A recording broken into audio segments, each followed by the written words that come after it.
सबसे पहले। ठीक है मित्रों, सबसे पहले सभी का धन्यवाद यहां पर आने के लिए इतने शॉर्ट नोटिस पर। कल एक बड़ी ही विचित्र स्थिति देखने मिली।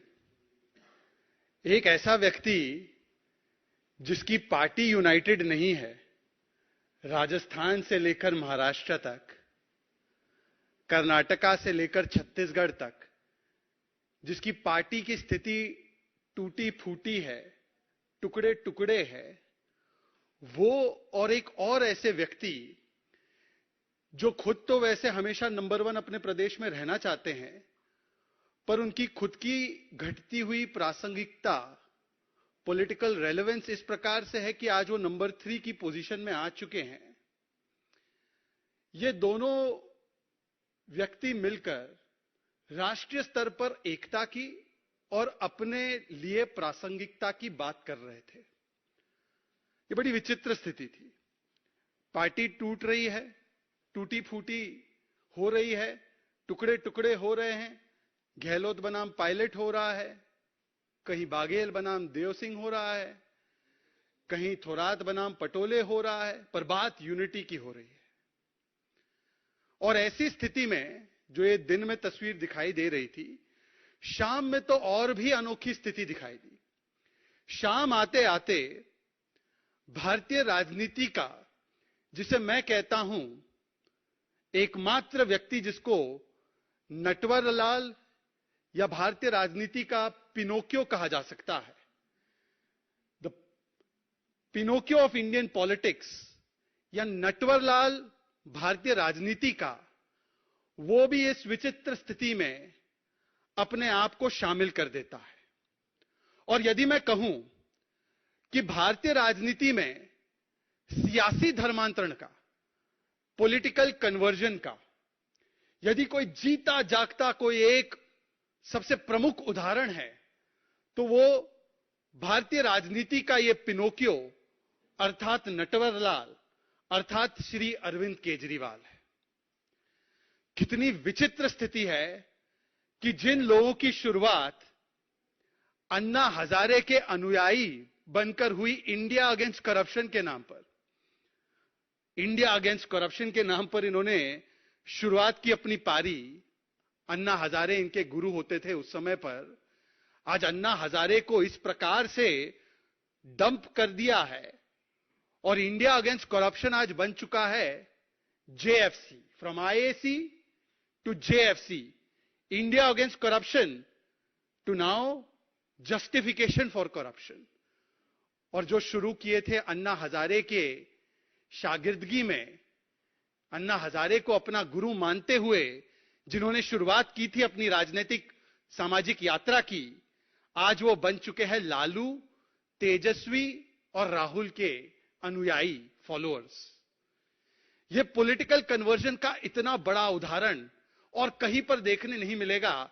और इसीलिए मैं कहता हूं कि जो पर्सनैलिटी कंसर्न्ड है, जिन्होंने ये सियासी यूटर्न किया है, और ऐसा यूटर्न किया है कि आसपास जो खड़े वैसे तो यूटर्न के विशेषज्ञ हैं ही कुछ लोग, उनको भी शर्मिंदा कर दे ऐसा यूटर्न किया। भारतीय राजनीति के पॉलिटिकल पिनोकियो के इस यूटर्न की कहानी बताना जरूरी है।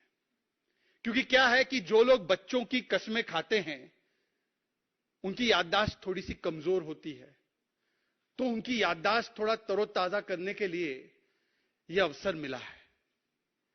क्या कहते थे पॉलिटिकल नटवरलाल अर्थात पॉलिटिकल पिनोकियो अरविंद केजरीवाल लालू प्रसाद यादव और उनके परिवार के बारे में? उनकी कुछ झलकियां लेकर आया हूं मैं। I quote, 23rd of November 2015, Shri Arvind Kejriwal says, हम मतलब आप लालू प्रसाद यादव के रिकॉर्ड ऑफ करप्शन के खिलाफ है। फिर आगे भी बोलते हैं, we are against the dynasty politics, his both sons are ministers. Arvind ji, इस स्थिति में क्या बदलाव हुआ है? 2015 से लेकर 2023 में लालू जी की और उनके परिवार की स्थिति में क्या बदलाव हुआ है? बदला कौन है? यू टर्न किसने लिया है? ये आपके सामने है। फिर पॉलिटिकल नटवरलाल अर्थात political Pinocchio of India Kejriwal ji tweet करते हैं 2013 में, लालू ने करोड़ों कमाए हैं फॉर्डर स्कैम में भ्रष्टाचार के माध्यम से। ये ट्वीट है, उनके ट्वीट सारे मैं लेकर आया हूं, आप लोगों को भी मिल ही जाएगा। वैसे आए दिन सोशल मीडिया पे लोग ट्वीट करते ही हैं, उनका रीट्वीट करते हैं और याद दिलाते हैं कि केजरीवाल जी ये भी बोला करते थे, we are against the corruption of Lalu family, Lalu family has made crore in fodder scam. ये ट्वीट है उनका, 2011 का भी ट्वीट है अरविंद केजरीवाल जी का, बड़ा दिलचस्प ट्वीट है। Is this parliament supreme? Are we to treat Lalu, Mulayam, Sibal, Chiddu, ये मेरे शब्द नहीं उनके, ये चिड्डू मतलब Chidambaram, Raja as supreme? Will they allow a strong anti corruption law? भाई इनकी शुरुआत तो इसी प्रकार से हुई थी ना कि हम एंटी करप्शन के नाम पर आए हैं, हम भ्रष्टाचार के खिलाफ लड़ने वाले हैं। उस समय पर इन्होंने ट्वीट किया था, ये 2011 का ट्वीट, 2013 का ट्वीट, 2015 का वक्तव्य, जिसमें कि बिना कोई इफ एंड बट, बिना कोई डाउट, और उस समय तो कन्विक्शंस भी नहीं हुई थी लालू जी की। 2011 में लालू जी की मुझे जहां तक याद है कन्विक्शन भी नहीं हुई थी, उसी समय पर इन्होंने करप्ट घोषित कर दिया था। आज क्या स्थिति में बदलाव हुआ है, जब लालू जी एक नहीं अनेकों बार कन्विक्ट हुए हैं, अनेकों केस उनके परिवार पे चल रहे हैं, कहीं पर भी राहत नहीं मिल रही है, तो ऐसी क्या स्थितियां में बदलाव हुई है उनके भ्रष्टाचार को लेकर कि आज पॉलिटिकल पिनोकियो अरविंद केजरीवाल ने इनको गले लगा लिया है, इनके गले से गले मिल रहे हैं।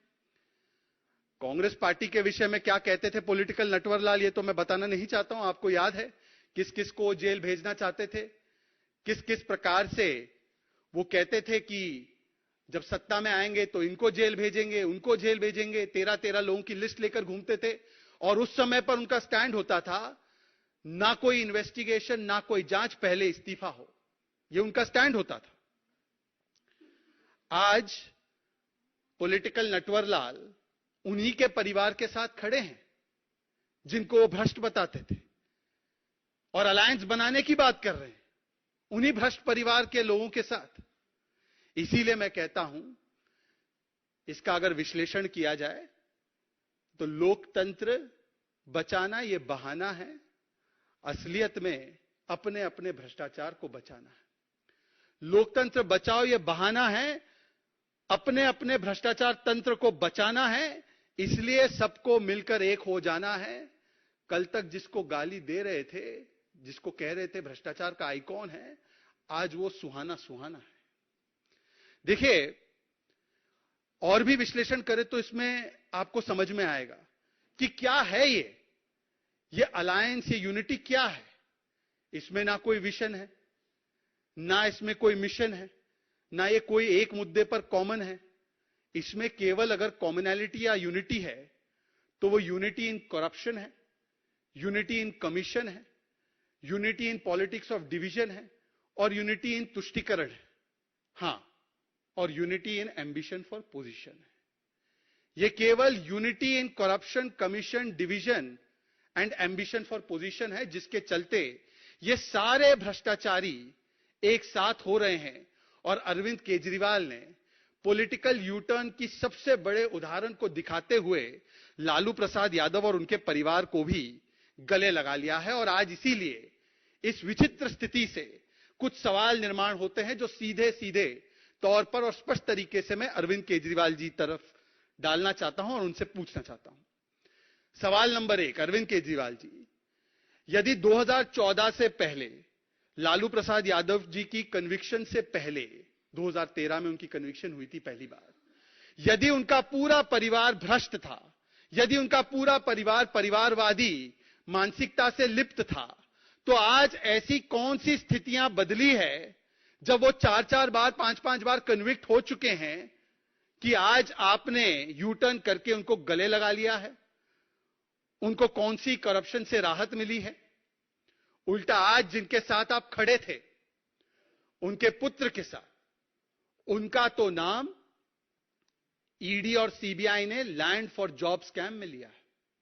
और यह लैंड फॉर जॉब स्कैम क्या है? यह 600 करोड़ का घोटाला है। और इस घोटाले का मूल मंत्र क्या था? जैसे नेताजी सुभाष चंद्र बोस ने एक समय पर कहा था, तुम मुझे खून दो मैं तुम्हें आजादी दूंगा। ये नेताजी के विचार थे। ये इनके परिवार का विचार क्या था? तुम मुझे लैंड दो, मैं तुम्हें जॉब दूंगा। ग्रुप डी और जो एकदम गरीब से गरीब तबके के लिए जो नौकरियां होती है, गरीब समाज के लोग जिस नौकरियों को पाने के लिए इच्छुक होते हैं, ऐसी नौकरियों के एवज में औने पौने दाम पर करोड़ों की जमीन हड़पने का, ऐंठने का काम इनके परिवार ने किया। और ये मैं नहीं कह रहा हूं, ये कोई भारतीय जनता पार्टी नहीं कह रही है। इस पूरे केस के बारे में जानकारी सबसे पहले जेडीयू के ललन सिंह ने दी थी, हमने नहीं दी थी, जेडीयू ने दी थी। पूरी कार्रवाई इसमें जब शुरू हुई, यूपीए 1 के बाद यूपीए 2, तो उस समय जो रेल मंत्री थी, उन्होंने बयान देकर इस पर कार्रवाइयां शुरू करवाने का काम किया। यह अलग बात है कि कांग्रेस के जमाने में एजेंसियों के द्वारा किस प्रकार से केस पैरेट की तरह काम किया जाता था, जब चाहिए तो केस खुले, जब चाहिए तो केस बंद। तो इसमें वो केस कभी आगे गया नहीं होगा। राजनीतिक मंशा क्या रही होगी वो एक अलग विषय है, पर इस पूरे केस की जानकारी जेडीयू ने दी थी। और केस क्या था? गरीबों से 1/4 दाम पर उनकी जमीनें लो और जमीनें परिवार को ट्रांसफर हो तो तब आपको नौकरी मिले ग्रुप डी की। ऐसे व्यक्ति ने, जिसने 600 करोड़ का घोटाला किया है, जिस पर सीबीआई और ईडी की प्रोसीडिंग चल रही है, जिसके प्रॉपर्टीज पर अटैचमेंट्स हो रही है और जिनको हाई कोर्ट तक राहत नहीं दे रहा। ये कोर्ट भी गए थे तेजस्वी यादव समन क्वॉश करवाने के लिए, आपको याद होगा। कोर्ट ने कहा सीबीआई के सामने पेश होना है, तो 25 तारीख को पिछले महीने पेश भी होना पड़ा। ऐसे व्यक्ति जिनको मैं रिवर्स रॉबिनहुड कहता हूं। रॉबिनहुड क्या करता था? वो अमीरों से चुराता था, गरीबों में बांटता था। ये रिवर्स रॉबिनहुड है। ये गरीबों से चुराते हैं, अपनी जेबें भरते हैं। ये रिवर्स रॉबिनहुड के साथ खड़े हो रहे हैं, पॉलिटिकल पिनोकियो। बताइए। और ये अपने आप को कट्टर ईमानदारी का डिग्री देते हैं, हम कट्टर ईमानदार है जी।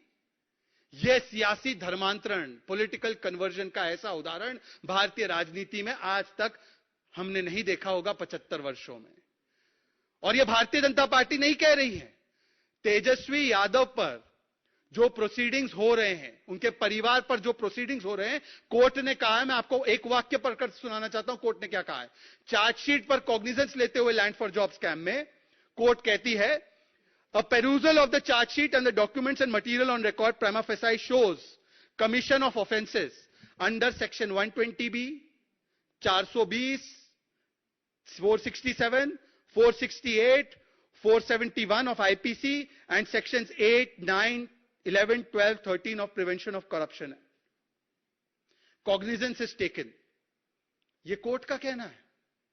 कोर्ट ने जिसको प्रथम दृष्टया भ्रष्टाचार में फिर से लिप्त पाया है, कोर्ट ने जिसके परिवार को कन्विक्ट किया है, जिसका नाम एक और स्कैम आईआरसीटीसी स्कैम में है और जिसकी शुरुआत जो भी हुई है वो जेडीयू के माध्यम से हुई है, उसके साथ खड़े होकर करप्शन के खिलाफ लड़ने की बड़ी बड़ी बातें करते हैं पॉलिटिकल नटवरलाल, पॉलिटिकल पिनोकियो। ये क्या है? ये केवल भ्रष्टाचार बचाओ आंदोलन है। An alliance and coalition to save the corrupt. A coalition of colonial cousins of corruption. यह है इनकी हकीकत और विचित्र स्थिति। और इसीलिए केजरीवाल जी, मैं आपसे एक और सवाल पूछता हूं, यह रिश्ता आखिर कहलाता क्या है? क्या आपने लालू प्रसाद यादव और उनके परिवार को कट्टर ईमानदारी का डिग्री थमा दिया है क्या? यह वही डिग्री तो नहीं है जो आप कई महीनों से सत्येंद्र जैन को थमा रहे हैं, जिनको 10 महीने से राहत नहीं मिली, हवालेबाज कोर्ट ने कहा है। यह वही डिग्री तो नहीं है जो आप मनीष सिसोदिया को ठहराते हैं और बोलते हैं बेचारा मनीष तो बहुत ही ईमानदार है, उसको पद्म मिलना चाहिए। हाईएस्ट कोर्ट तक उनको राहत नहीं मिली है। और पिछली बार जब मैं इसी मंच से आपके सामने रूबरू हुआ था, तब मैंने आपको बताया था कि कोर्ट ने मनीष सिसोदिया, शराब मंत्री अक्यूज नंबर 1 के बारे में कहा है कि वो आर्किटेक्ट है शराब घोटाले के।